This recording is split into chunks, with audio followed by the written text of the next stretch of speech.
Okay. So last time we left off, we did this problem before we left over with these concentrations, and we wrote the equilibrium expression, and then we were able to find the Kc, and from the Kc we were able to find the Kp. Okay. So here's another problem. Oops, let's go. Yes. Okay.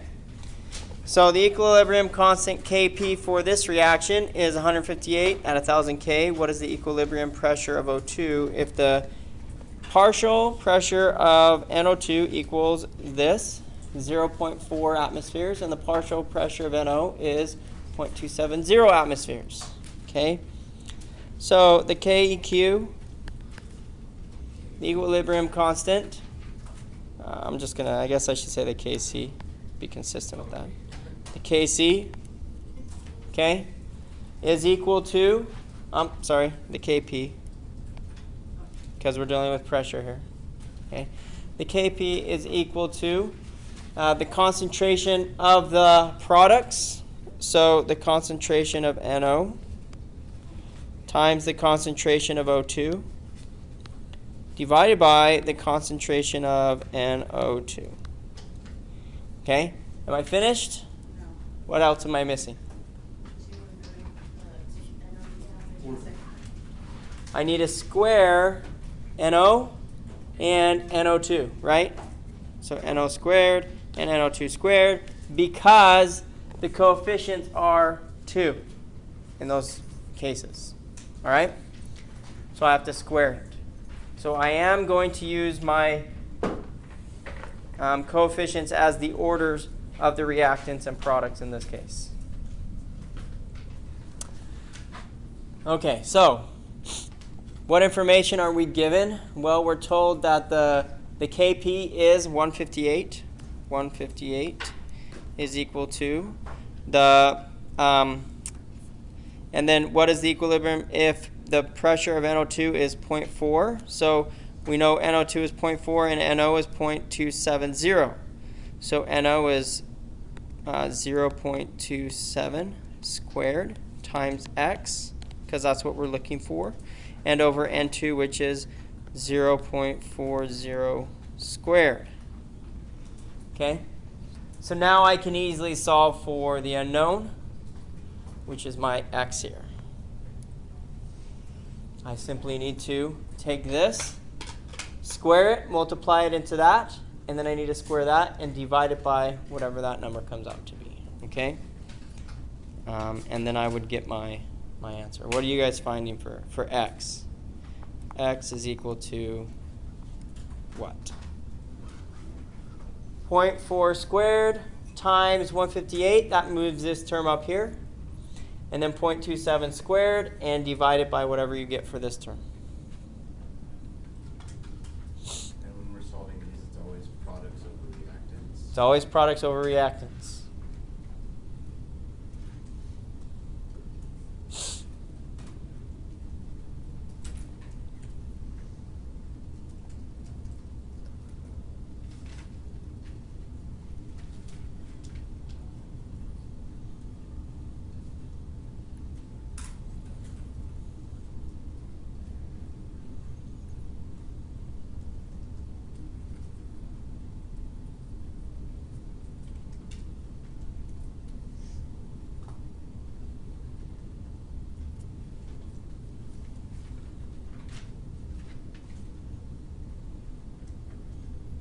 Anybody get an answer?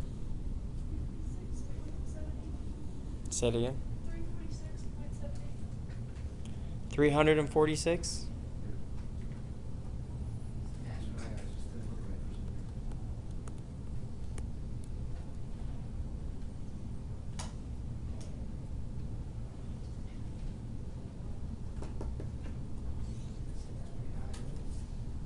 That seems really high.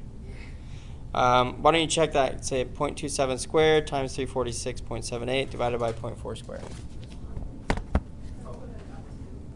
Okay.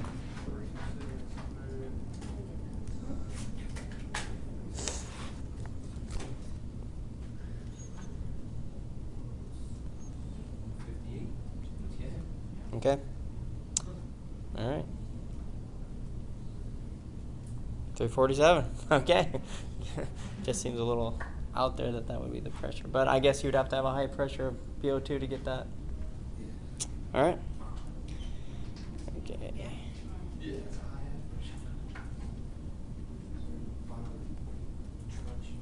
Okay, not a very practical question, but that's it. Good, you guys did it right. Okay. Heterogeneous equilibriums are just equilibriums that are not all in the same phases. Okay.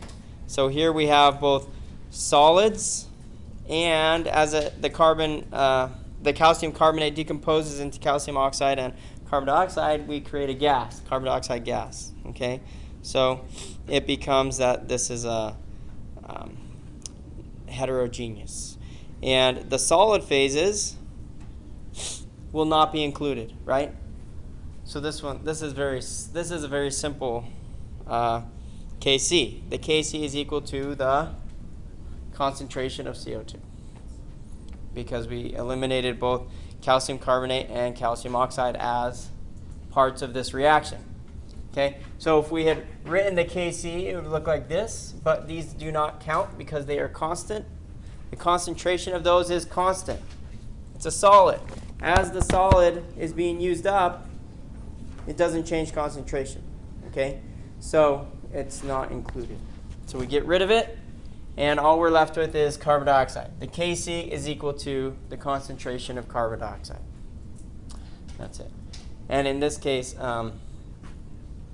the Kp would be equal to the pressure of carbon dioxide, okay, as well.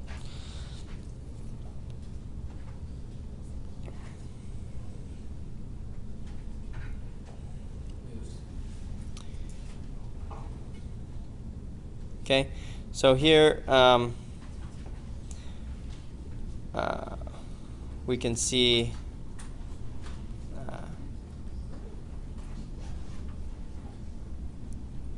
whoops. Okay, it doesn't amount on the pressure of CO2 does not depend on the amount of calcium carbonate or calcium oxide. So you see how we have calcium carbonate and calcium oxide. Okay, the pressure isn't dependent on those concentrations, those amounts.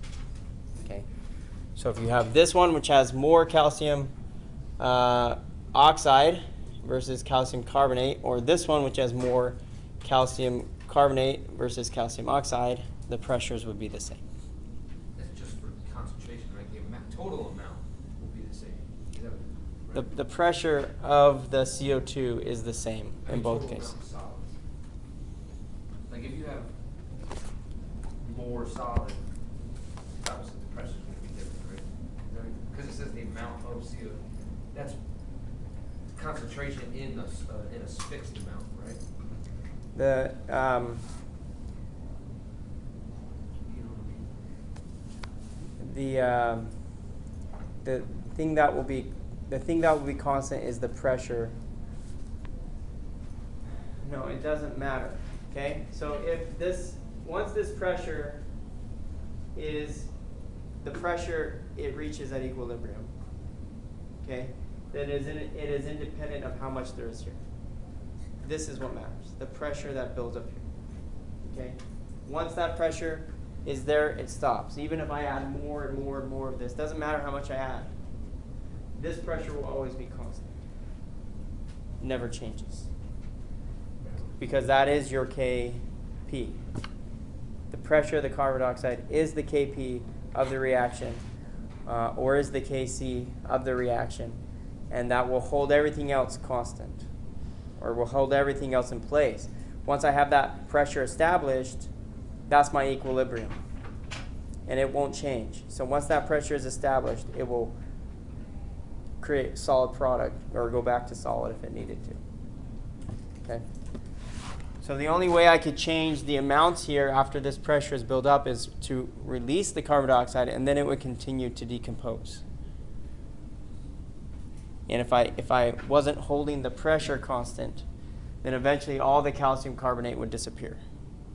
But once I'm holding this pressure constant, it will maintain an equilibrium of solid calcium carbonate and calcium oxide, and it is independent of how much of either one you have or the quantity you have overall. Okay? So, in other words, the solids do not matter in this reaction. They will not affect it. Okay. Now let's look at this question. The partial pressure of each gas is 0.265 atmospheres. Calculate Kp and Kc for this reaction. Okay. So we have 0.265 atmospheres for each gas. So the Kp is what we're going to calculate because we're given atmospheric pressures of gases, not a K. We can't calculate our Kc from this because we would need concentration, molarity units. So what is my Kp equal to? It is equal to the concentration of NH3 times the concentration of H2S over the concentration of NH4HS. Okay? But what do we know about NH4HS that changes this? It's a solid, right? So because it's a solid, we can eliminate it. It's not going to be part of this equilibrium reaction. If it was a liquid as well, correct? If it was a liquid, we would do the same thing. That's right. Okay? Okay, so each of these concentrations are the same. NH3 and H2S have the same concentration. So the Kp is going to be equal to 0.265 times 0.265 or 0.265 squared. Okay, and there are no coefficients, so we don't have to raise it to any order. The orders are 1, first order for everything. So 0.265 squared. So what is my Kp here? 0.07. Say it again louder. 0.07. Yeah, okay.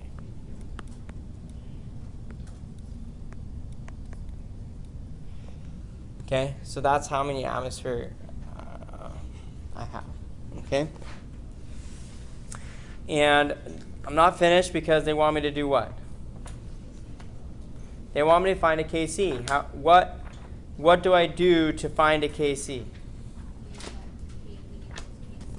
Okay, so Kp equals Kc times RT delta N, right? Whoops. Good.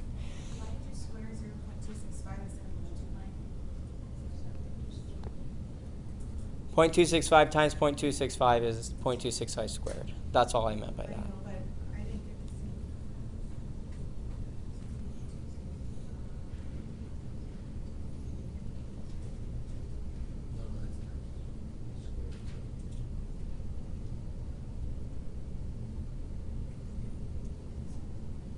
It should come out to exactly the same, either way. Sorry.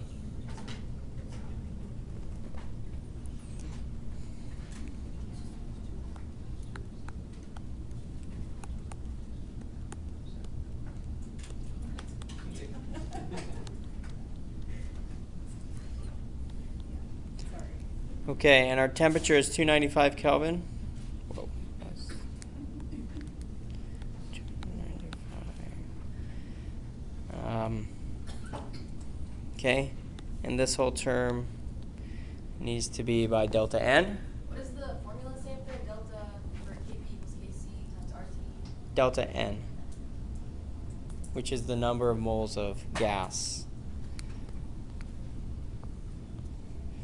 Okay? So the change in the moles of gas is products minus reactants. And what is it?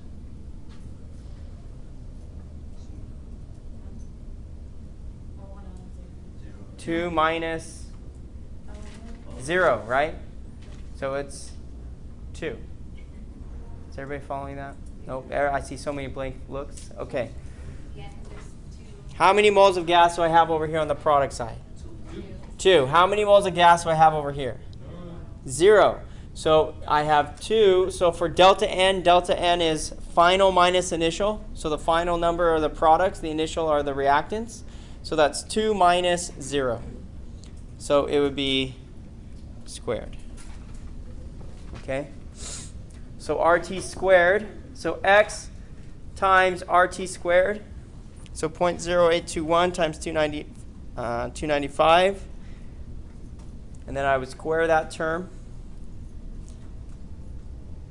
And then I could take 0.07 divided by that.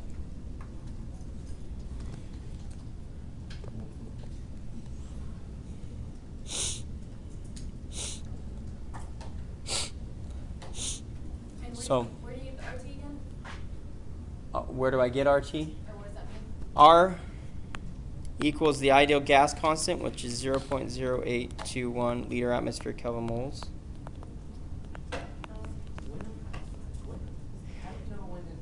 I mean, we just have to remember which constant for R to use. Because it keeps changing. If So we just have to remember. if it's energy you're dealing with, you're going to have to use the 8.314, okay? Because that's joules. It's dealing with joules, okay? But in this case, we're not dealing with energy or joules. We're dealing with concentration and pressures. So we're going to want to use this gas constant. Joules. And she's exactly right. Look at your units. Okay, this is kelvins. And we're trying to find a Kc in concentration, which is moles per liter. So I would need my moles and liter units in that case, and a Kelvin temperature and the pressure atmosphere. So I would use this So T was the temperature. And the temperature here is 295 Kelvin. So that's where I get the 295. Okay. And sorry I didn't put on my units, but I run out of room really quick when I put on my units. Okay. But I encourage you to put all your units so you can see everything cancel.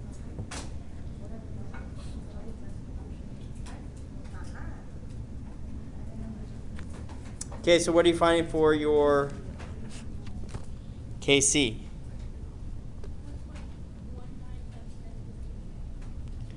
Okay, so Kc equals 1.19.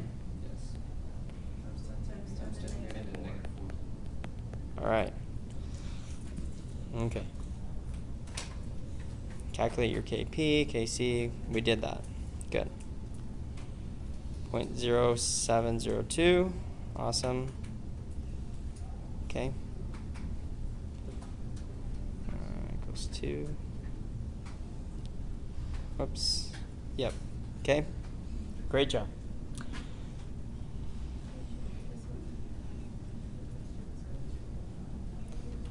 Okay, so here, what we're looking at is if you have two part reactions and they're giving you the equilibrium constant for each, okay? If I know the equilibrium constant for the first reaction and then the second reaction, then I can simply find my overall equilibrium constant, okay, the Kc, by combining those and multiply K prime by K double prime. The first and the second reaction, Kc and the Kc double prime. And that'll give me the Kc of the overall reaction. Okay?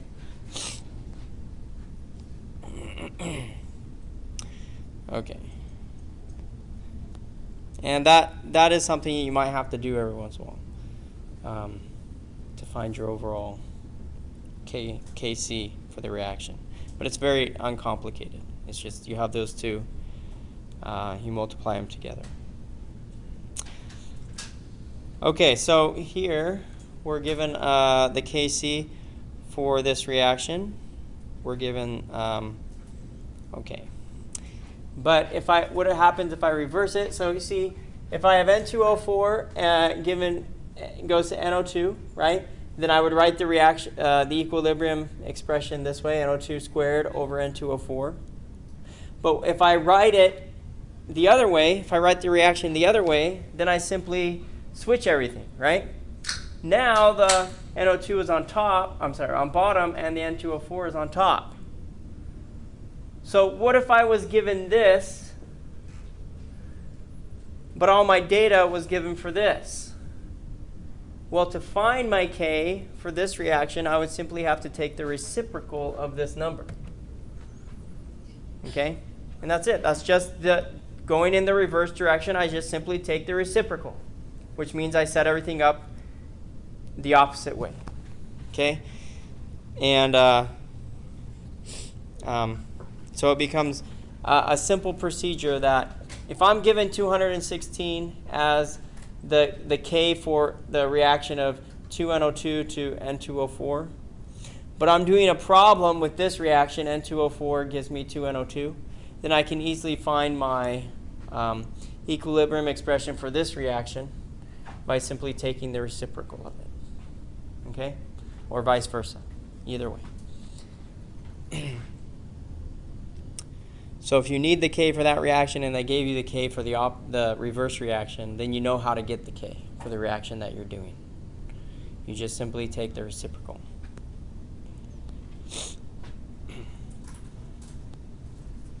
Okay, so this is just kind of reviewing how we write these equilibrium expressions. Okay, so concentration of the reacting species in the gaseous, in the condensed phase are expressed in molarity, and the gaseous phase are expressed in molarity or in atmospheres. Okay, so you can do either or. The concentrations of pure solids and liquids do not appear in your expression. It's dimensionless. We don't use units. Okay. You have to show a balanced chemical equation and a temperature if you're going to say that it's for this reaction. This reaction here, then you have to specify, has this K, you have to specify the balancing of it and the temperature at which you obtained that K, because the K will change with temperature. If reaction can be expressed as the sum of the two, the equilibrium constant of the overall reaction is given by the products and equilibrium constants of the individual reactions. You just multiply them together. Okay? And you'll get the overall Kc for that reaction.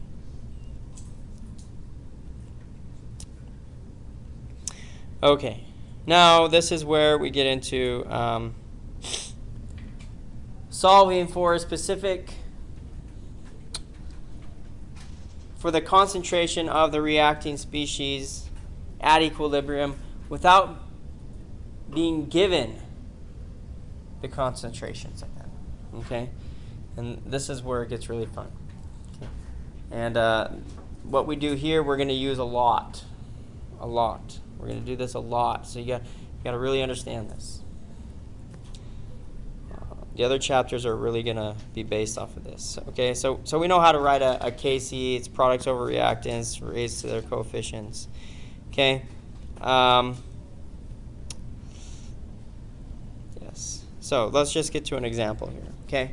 So this is my temperature, and they give me the Kc for this reaction. Br2 decomposing into 2Br. Okay, is 1.1 times 10 negative 3. If the initial concentration of Br2 equals 0.063 and Br equals 0.012, calculate the concentration of these species at equilibrium. Okay. All right. There's actually a slide I need to show you before this, which I moved earlier. We'll get back to that. Doesn't this look fun, guys? Okay, here we go. Okay, so Q, the reaction quotient. Reaction quotients are calculated the same way you calculate a Kc, just that you do it with initial concentrations instead of with equilibrium concentrations. Meaning that when you run a reaction, you start with a very specific amount of reactant and product, reactant mostly, okay, and probably no product, or if you do have some product that you're starting with, then you need to include that into your QC, which is your reaction quotient. And the QC is set up the same way you would set up a Kc. In other words, I would say that my QC equals products over reactants in the same way. Okay? And depending on your answer, okay, so if your QC is greater than 100, let's say, or if it's at like 100, versus a QC equal to 0.001, okay, how do I interpret that as far as which way are my products and reactants going to go? Which way is my equilibrium going to shift, or which way is my reaction going to go to reach equilibrium? Because a Kc is equal to a QC at equilibrium. Okay? Once it's reached equilibrium, the Kc is the QC. So if I calculated a QC and it was equal to my Kc, then I would know this reaction, these are the equilibrium concentrations. But if it hasn't reached my Kc, okay, let's say the Kc for this reaction, for this top one, is 10. 100 is greater than 10. What does that mean? What does my reaction have to do to get to 10? What decreases? Products or reactants? Products are too high, right? They have to decrease. Does that make sense? Because look, it's products over reactants equals 100. Well, how do I get products over reactants to equal 10? I have to decrease what? I have to bring the products down. The products must go down and the reactants must go up. Because as the products go down, the reactants are going up. And then once those products and reactants reach 10, it stops. Okay? Because that's my equilibrium constant, 10. Then they will stop. Okay? Well, what if it's 10 and I'm here? What needs to happen? What decreases? Reactants have to decrease. I have to react my reactants together. They have to decrease to produce product and increase the concentration of the products. So in this case, when my QC is less than my Kc, the reactants need to decrease so that my products can increase. And once they get to 10, it stops. Once it reaches equilibrium, it will stop. Okay? So that's what we're trying to accomplish here. So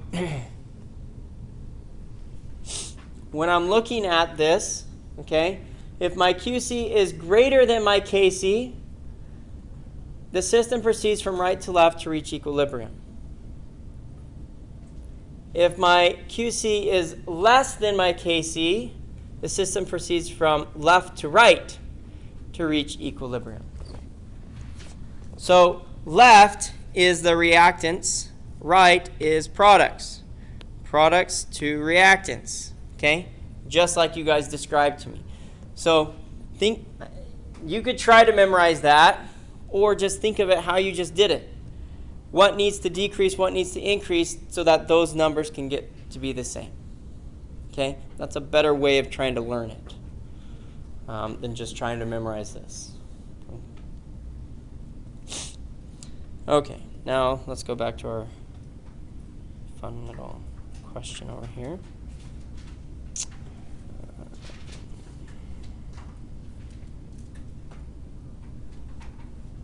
Oops. Not what I want. Okay. There's an easy way to get back.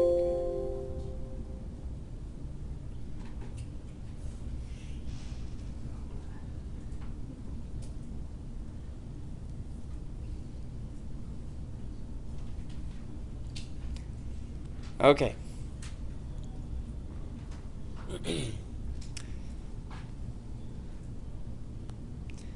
Let's look at this question.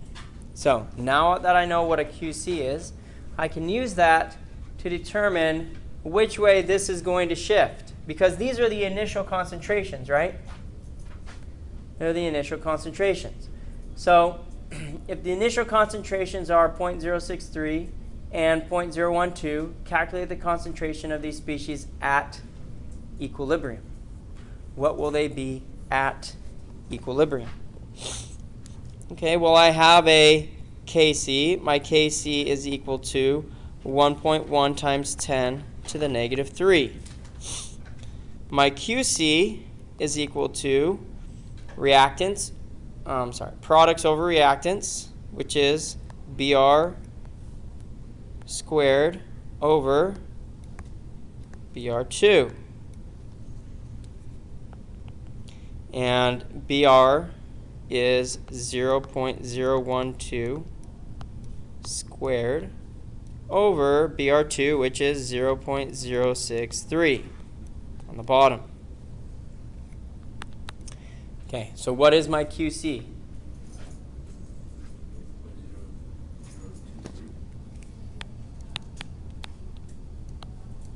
Like that?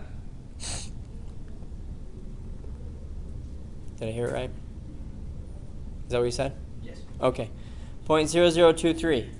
Okay. But my Kc, I guess if we want to put it in 0.0011. Okay. If I write it out of scientific notation so we can look at them a little easier. Okay. Is that what everybody else is getting, by the way? Okay. So, how do they relate? My QC is what? Greater than my KC. So what does that mean? Okay, that means it's going to shift. So if my QC is greater than my KC, I have to bring those numbers down. I have to bring the products down to get it to equal my KC. So the products need to decrease, the reactants need to increase. Okay? So that's what's going to happen. So if I write this reaction out, Br2 gas produces 2Br gas. Okay? If I write this reaction out, and I'm going to do something called Rice. I'm going to make a Rice table. Okay? R stands for the reaction. Here's my balanced chemical reaction. I stands for initial. The initial concentrations. My initial concentrations here for Br2 are 0.063 and for Br are 0.012. Okay?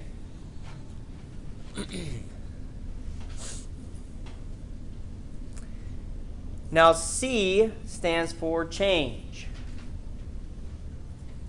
What are the changes that are going to occur in this reaction? And what did we just say? What's going to decrease? Products are going to decrease and create more reactants, right? Because my QC is greater than my KC. If my QC is greater than my KC, then I have to bring the products down and increase the reactants. Okay, so the way we signify that something is decreasing in concentration is with a negative x. Now, in this case, because the coefficient of 2 is 2, we're going to say a negative 2x. We're going to decrease it by 2x, and for every 2x that we decrease, we create 1x. So you put the 2 in there because of the coefficient? Because of the coefficient. That's exactly why. Because this has a coefficient of 2 in front of the BR. And if it's decreasing, then that's why it's negative. Yes, because it's going away. So, we know the initial concentrations. We know this one's decreasing. This one is increasing. Okay? So, at equilibrium, the concentrations at equilibrium will be this. 0.063 plus x, whatever x is. Okay? Come on. Get these weird lines coming. And 0.012 minus 2x. These are my equilibrium concentrations. Those are my equilibrium concentrations. Now all I have to do, this is the fun part, is solve for x. Okay? I just have to solve for x. Well, I know my Kc. My Kc is equal to 0. I have it right there, so I'll just put it there. Okay, is equal to 0.0011 equals the concentration of Br2 squared on top. So Br2 is 0.063 plus x squared over the concentration of 2Br, I'm sorry, hold on, times, okay, 0.012 minus 2x squared, okay, that's the concentration of Br, not Br2, of Br squared on top, over the concentration of Br2 on the bottom, which is 0.063 plus x. Okay?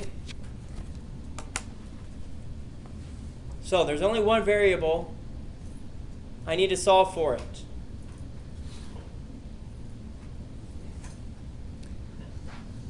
Okay, so let me get some board room over here.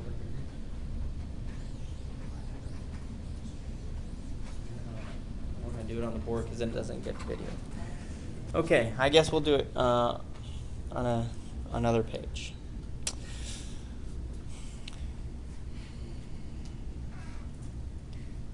Okay, let me do this.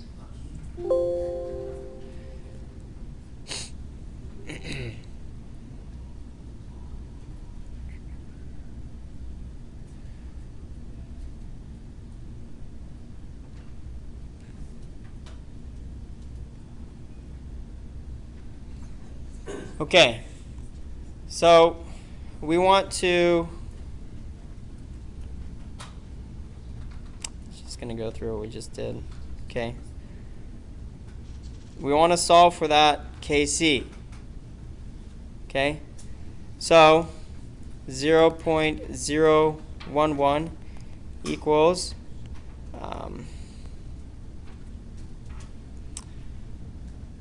0.012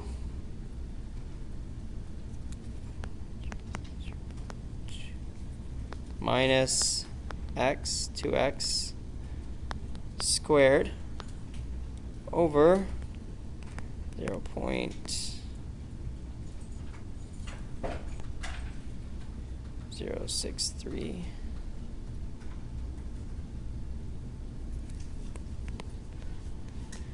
plus x. Okay? So now comes the fun algebra. Okay? I need to take this term on the bottom and I need to multiply it into 0.011 on top. Okay? So I need to take 0.011 times 0.063 plus x on the top. And that will equal 0.012 minus 2x times 0.012 minus 2x. So I need to both multiply this into here, and then I need to multiply these two terms together. Okay? So, 0.011 times 0.063, what is it?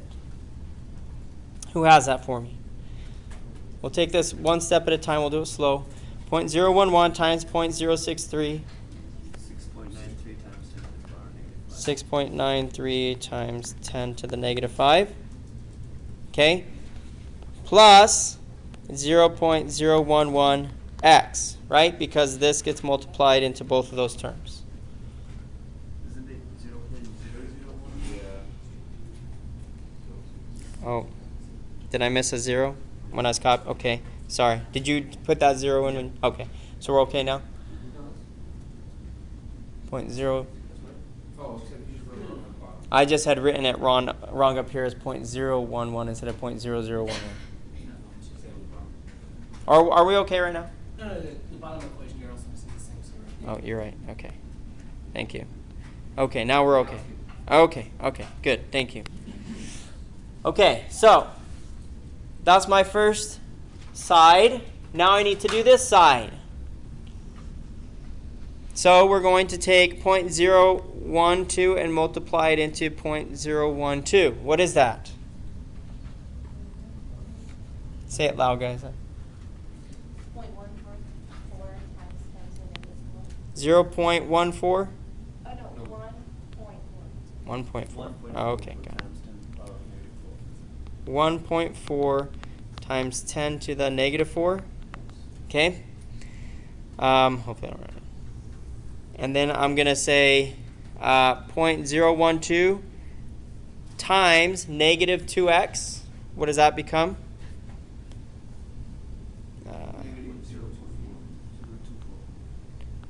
0.24.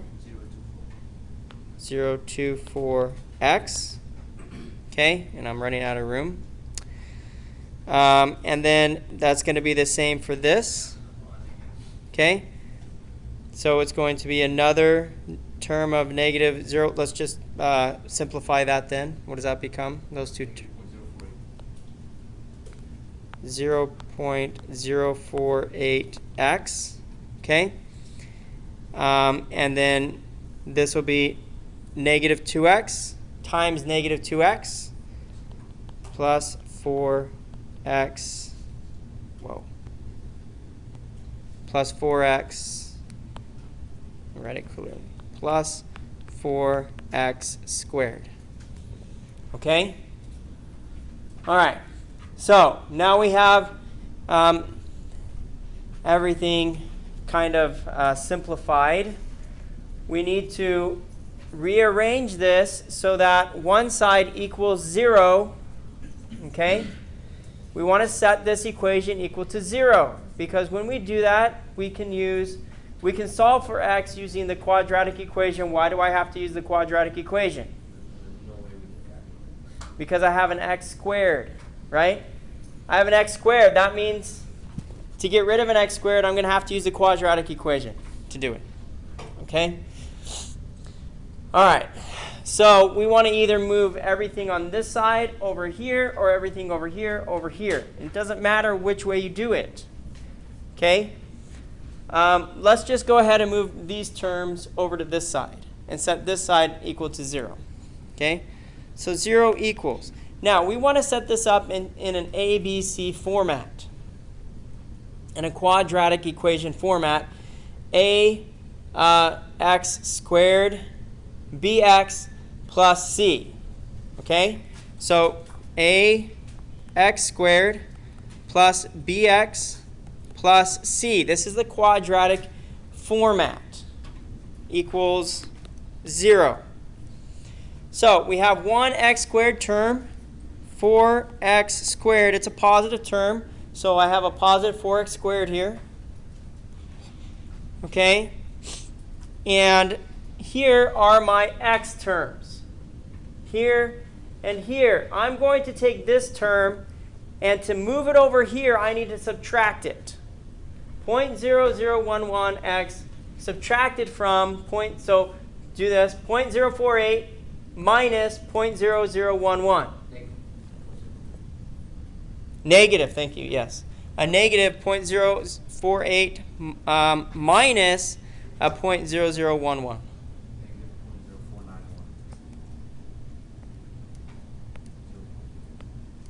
-0.0491. 0.0491. You guys always speed talk to me. Yes, thank you. X. Okay.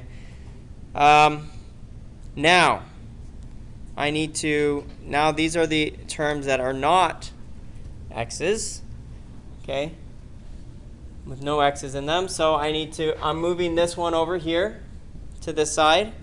So I need to subtract 6.93 times 10 negative 5 from 1.4 times 10 to the negative 4. So 1.4 times 10 to the negative 4 minus, because this is a positive term, minus 6.93 times 10 to the negative 5. What does that equal?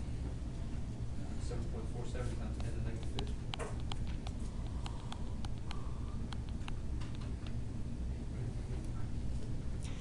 Okay?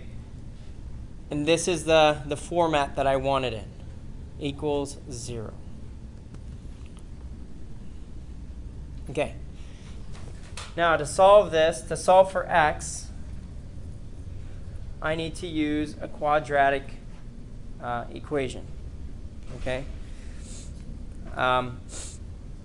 And you can do the quadratic equation by hand. A lot of you have the capability in your calculators, solve functions in your calculators, to actually enter a, b, and c.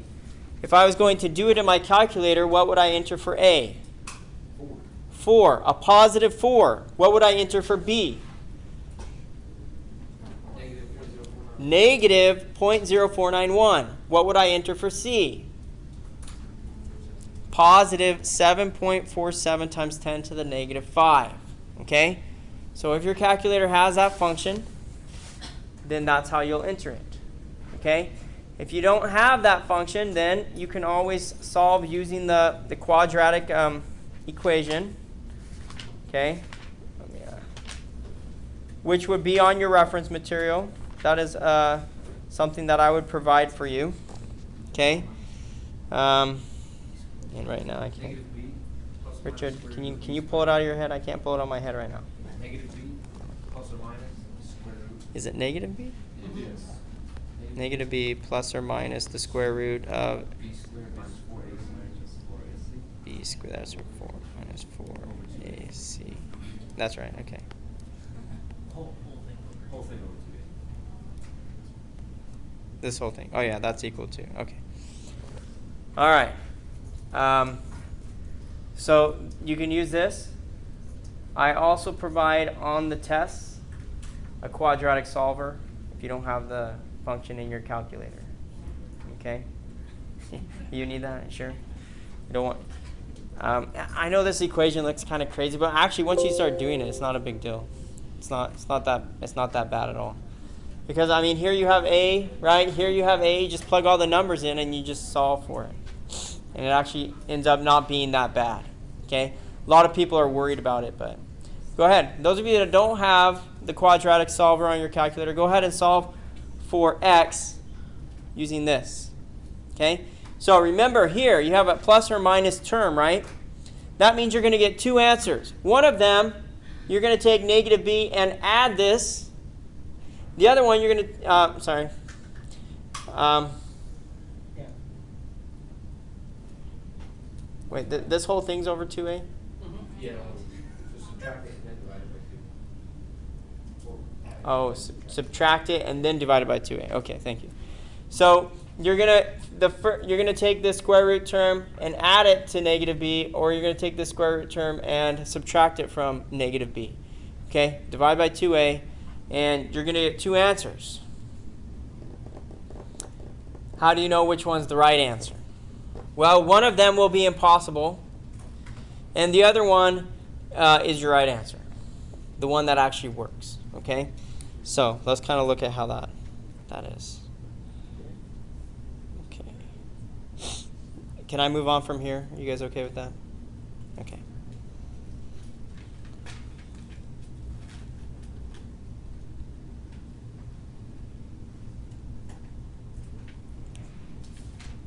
Okay, so these are our 2x terms. We get, hopefully you guys are getting, anybody do it? Did you get these numbers? you get either 0.0105 or you get 0.00178. Negative, both negative terms. Okay? Is that what you guys are getting?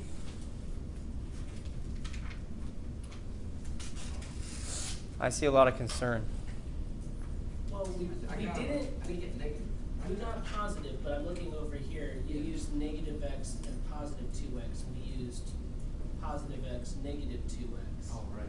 Got the same numbers, but both positive values. I did, yeah, that's what Two. they switched We to used, negative. Oh, they yeah, we switched. did, yeah, we did. We did it the other way, didn't we? Mhm. Well, then they did it wrong. Because our QC was greater than our KC. If we calculated our QC right, which I'm assuming I was just kind of trusting you guys, but if we calculated our QC right, okay. Well, anyways, what? So you guys got what? 2 positive terms? Yeah, 2 positive. Okay. Fine. Let's just go with that. Okay.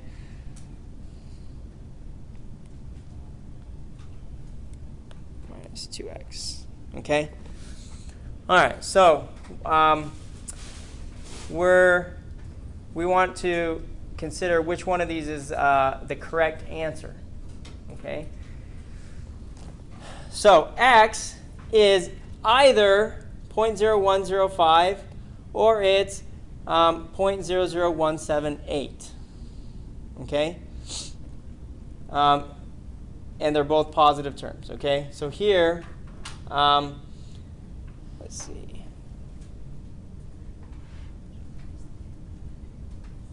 Okay, so if I multiply this term right here, 0.0105 times 2, okay, then that's going to give me a number greater than 0.012, right?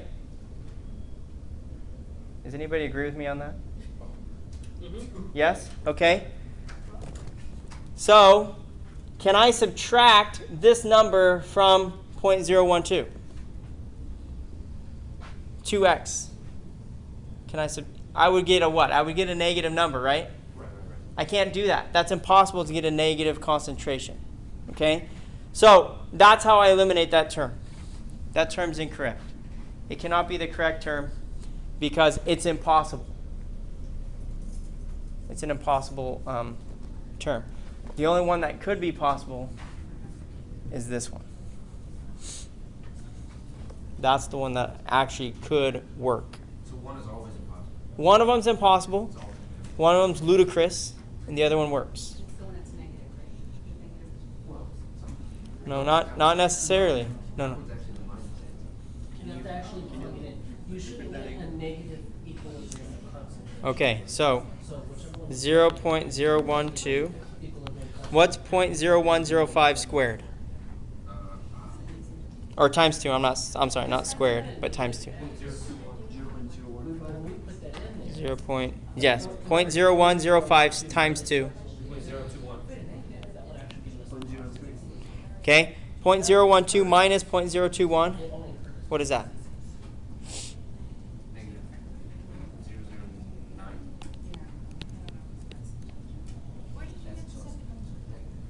This one? This number times 2? Is that okay? Because it's 2x. So if my x is 0.0105 times 2, then I don't have enough to subtract that amount. Okay? So that one's impossible. So that means we do the same thing for Okay, go ahead, do the other one. It should work out fine.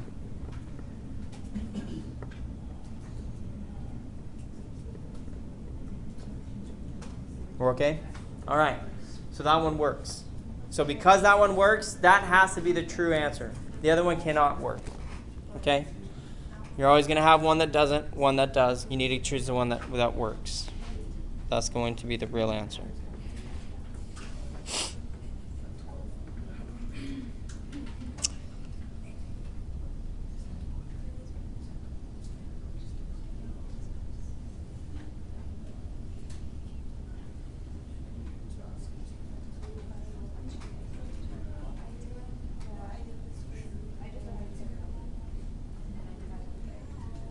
Okay, so we have to choose this one. This would be our true answer because it would come out to work. Okay? For BR, the concentration of BR.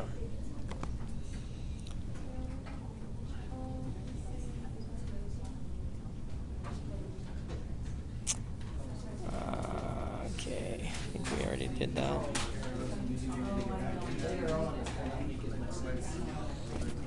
Okay, let's try another example.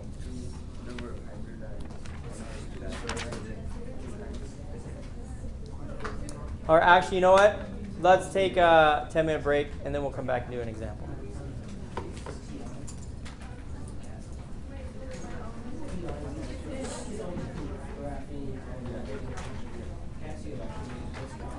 Yeah. So, you said that there's a way that you can plug in the quadratic formula into a graphing calculator.